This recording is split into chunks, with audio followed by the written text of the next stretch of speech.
Welcome to LMU Community TV News. I'm Allison Barnett. Thanks for joining us. Let's take a look at the stories we have for you today. Former Claiborne County Sheriff David Ray has received a new court date. According to the Claiborne County Clerk's Office for Circuit Courts, the new court date will be January 14th after Ray's attorney requested the change. Former Sheriff's Office employee Larry Allen Roberts and former Captain Larry Lee Martin will also appear in court on that day. The former sheriff was originally scheduled to appear in court on Monday. Ray was arrested and charged in August with 7 counts of official misconduct, 1 count of use of inmates for personal gain, and 1 count of forgery and 6 counts of attempt to evade or defeat tax due. The arrests of Ray, Martin, and Roberts were the result of a joint investigation by the special agents with the Tennessee Bureau of Investigation, the FBI, and several state offices. Claiborne Finance Director Sam Owens could be on his way out the door. During Tuesday's special Claiborne Finance Committee meeting, members voted 6-1 in favor of handling the issue on potentially replacing Owens to the full Claiborne Commission during the next regular monthly meeting. The Claiborne Progress reports that Road Superintendent Ronnie Pittman was a lone no vote. Claiborne County Mayor Joe Brooks said the meeting was called after he received several comments about county office holders during his campaign. The Progress reports the mayor referenced a recent raid by the Tennessee and federal bureaus of investigation concerning alleged criminal activities within the Claiborne Sheriff's Department. The full Claiborne Commission will meet at 6:30 p.m. on November 19th to further address the issue. The man accused of shooting a Middlesboro resident received his court date on Tuesday. 25-year-old Jonathan Walker of Gray, Kentucky is scheduled to face a jury at 9 a.m. on January 15th. The decision was made in Bell County Circuit Court on Tuesday. The trial is scheduled to last 3 days. Walker was arrested in April of 2017 and charged with murder after police say he shot and killed Christopher Kennedy.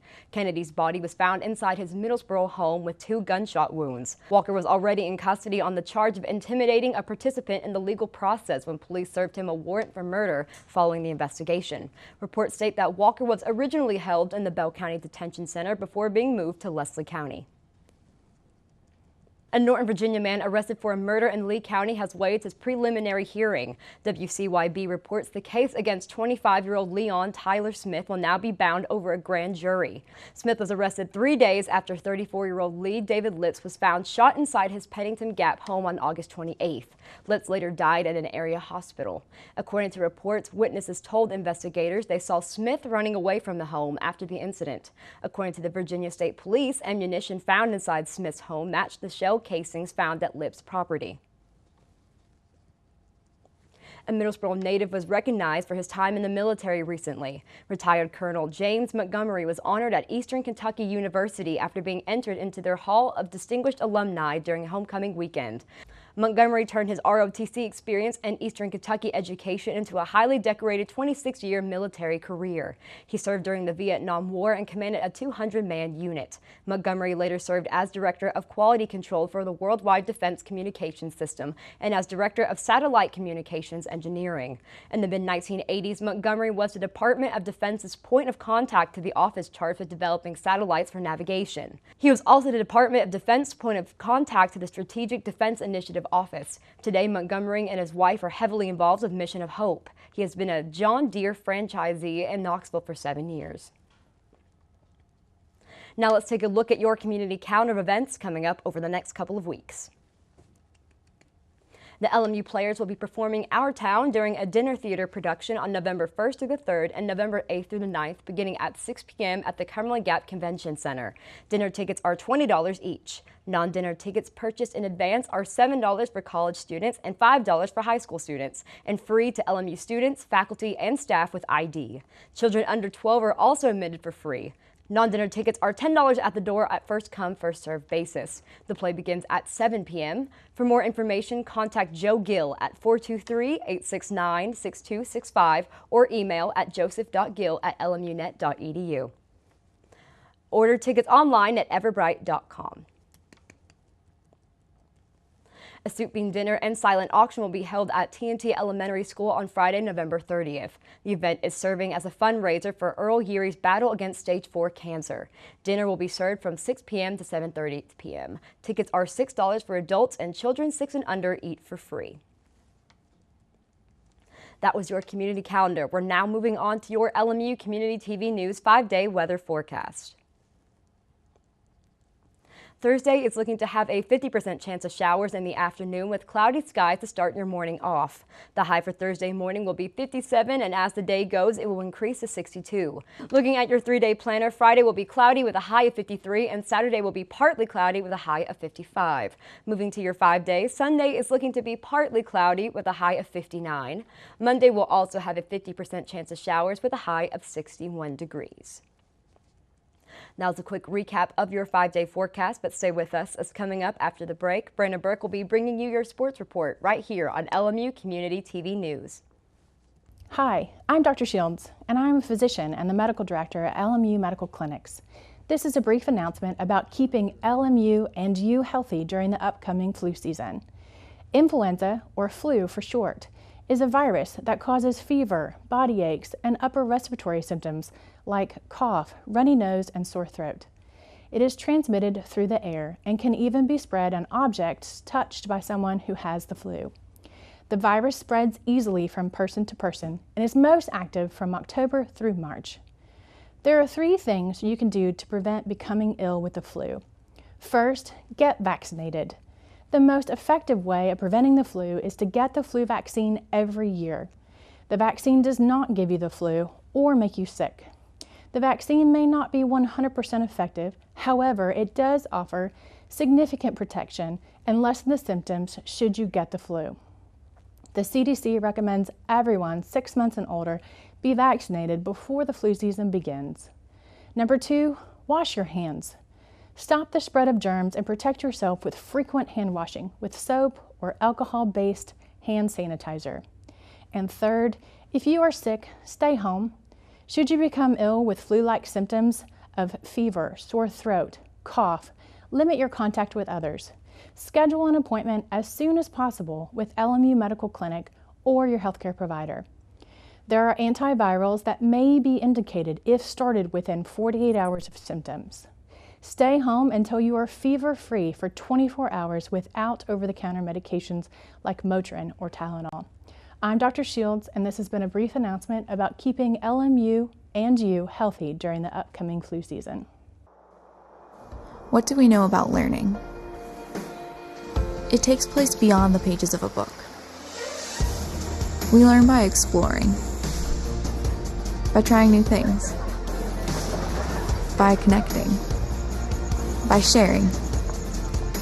We learn by taking chances and dreaming big. At Lincoln Memorial University, learning is beyond the books. It's everywhere. Guess what? I have some news for you. There's free food right there, junk food. You see that truck? Oh, jeez. It's a 2 Michelin star chef. All for free, ladies and gentlemen. All for free. Here we have a panzanella with summer vegetables and pesto. Enjoy. How we doing? Fantastic. So what do you got going on underneath that plate there? This food is really about to be thrown away. Yeah. Bro? Is there something wrong with this food? Where did you get it from? From farmers markets. They put aside the ugly vegetables and the ugly fruits. Carrot top, soft avocados. It was all food that was going to be discarded. Even the drink you had is made from like a little bruised peach. Did it taste a little bruised? It was good. The average person throws away 24 pounds of food a month. That's a lot. Isn't that a lot? Go visit savethefood.com for more information. Thank you. Junk food time!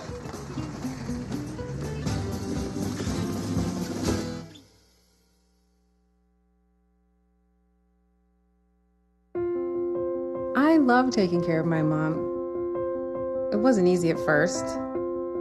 She learned how to better communicate her needs.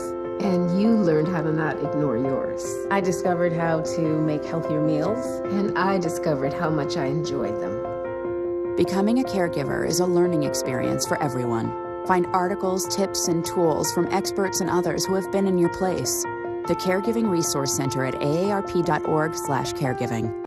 Welcome back.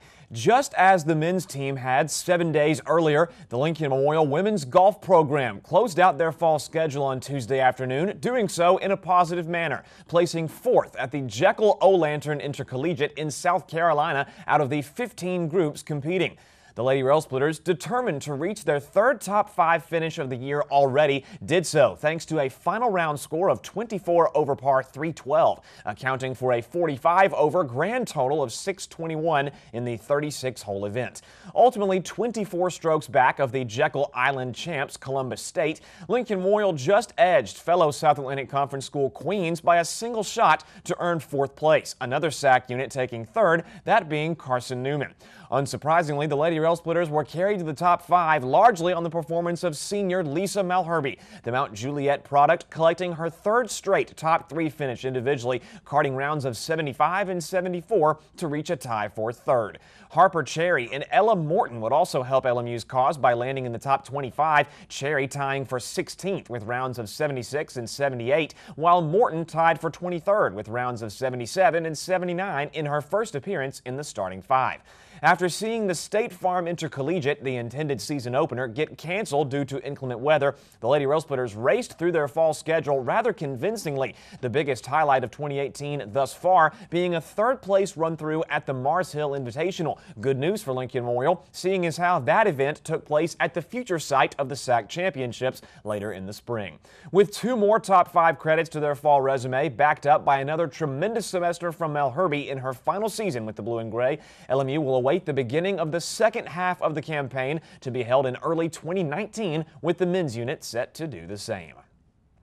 It certainly was not easy, but a win still goes down in the history books as just that. The Lincoln Memorial women's soccer team staying alive in the opening round of the SAC tournament on Tuesday afternoon at home, outlasting 7th-seeded Queens in overtime by the score of 2-1.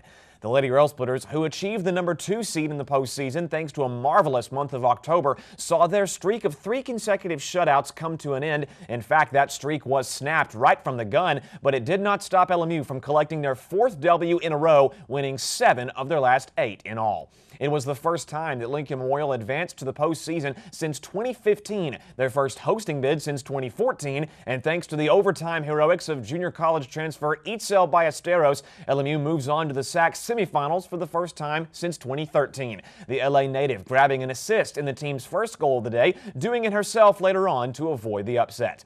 It took all of 30 seconds for the visitors to get on the board, the Royals sneaking a score past the elite defense of the Lady Rail Splitters moments after the opening whistle, a huge contrast to LMU's 1-0 win in Charlotte less than a week earlier in the second-to-last match of the regular season. Over the final 89.5 minutes, however, Queens was held scoreless, Lincoln Memorial taking that 1-0 disadvantage into the halftime break before freshman sensation Jessica Crivero provided the equalizer in the 76th minute. Ballesteros credited with her 9th assist of the year on Crivero's 15th goal, now having cracked the top 10 for the most scores in a singular campaign. The scores stayed at 1 apiece after 90 minutes, and with the threat of a double overtime session looming, Ballesteros put the match to rest in minute number 98, sending LMU to the Final 4 of the conference tourney for the first time in 5 seasons. Shots were dead even between LMU and Queens at 14 each, although the Lady Rail Splitters came away with what mattered the most, their 12th win of 2018 and their 5th win all-time in the SAC tournament, now turning their attention to 3rd-seeded Lenore-Rhine in the semis. The Bears advanced to the round of 4 based off of a 1-0 triumph against Tusculum on Tuesday in Hickory, but from here on out, there is no home field advantage for anyone. The semifinal round being held in Rock Hill, South Carolina on Friday at 1:30 p.m.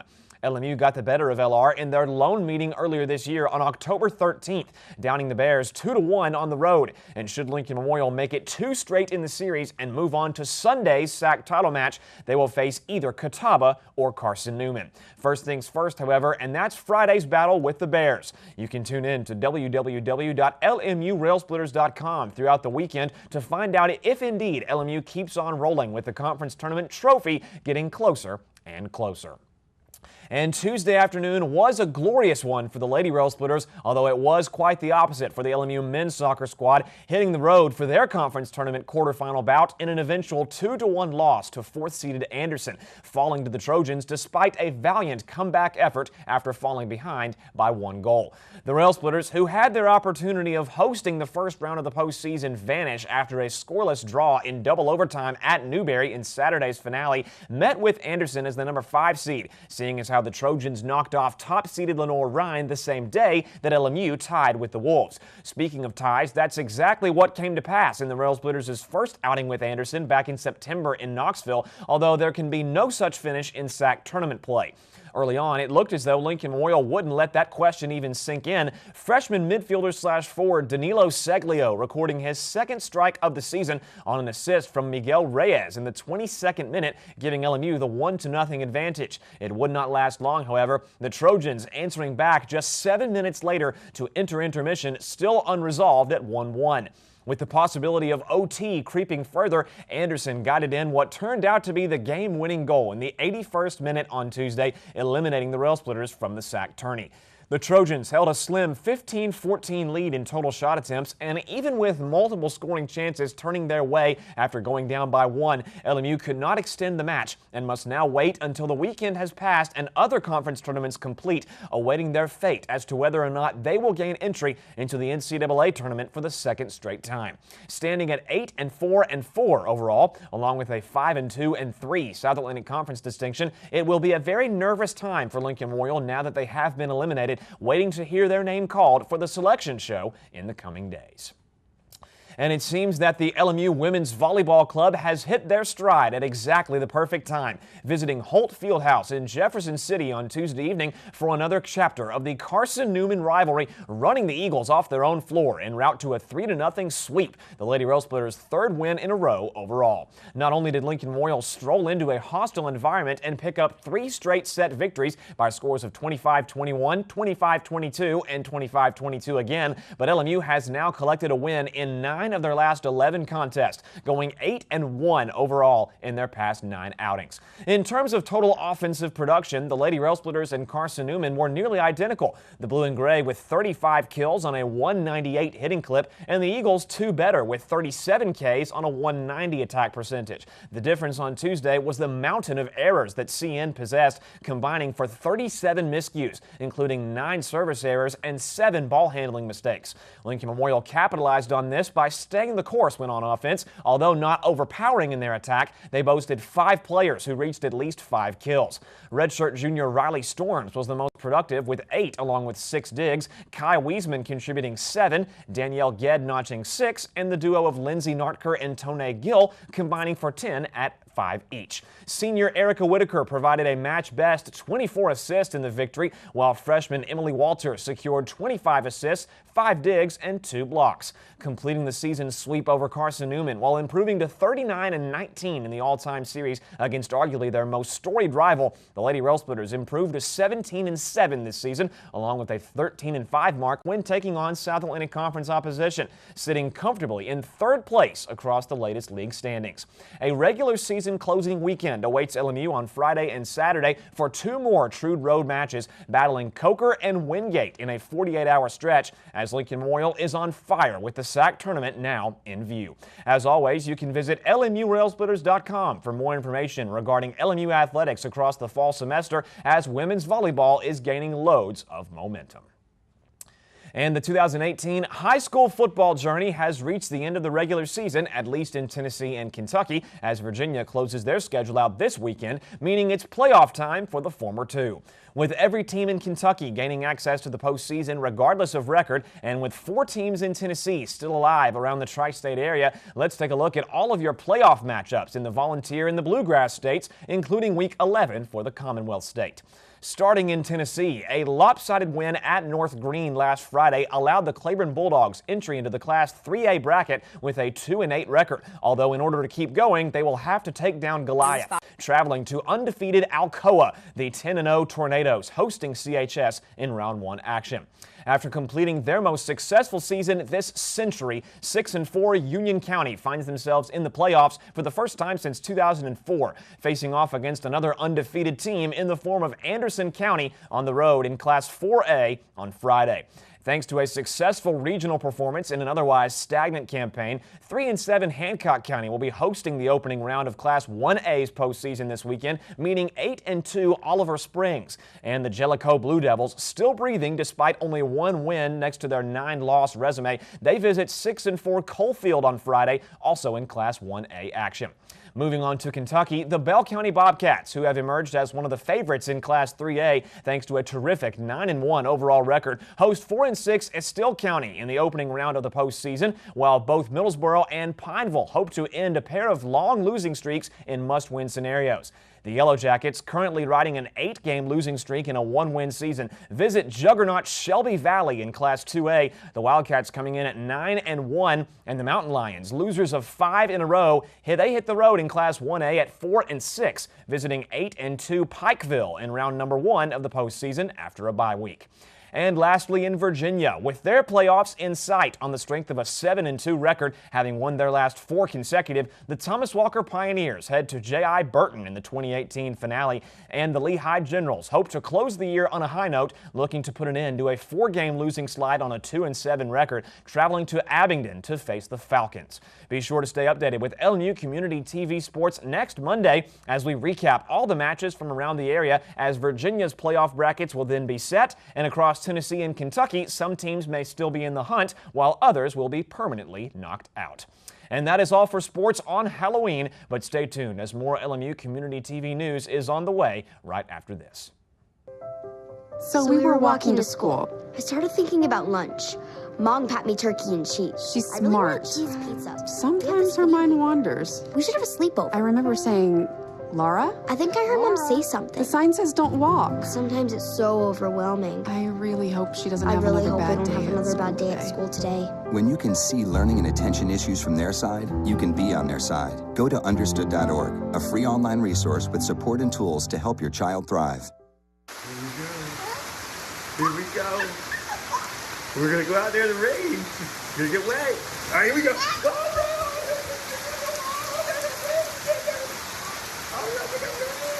Okay, good.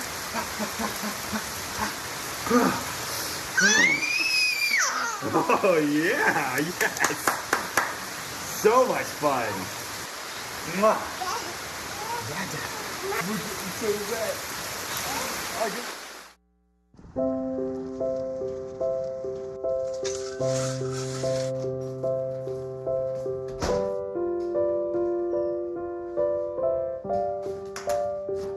I like to eat apples and bananas. I want to eat apples and bananas. I need to eat apples and bananas. Why can't I eat apples and bananas?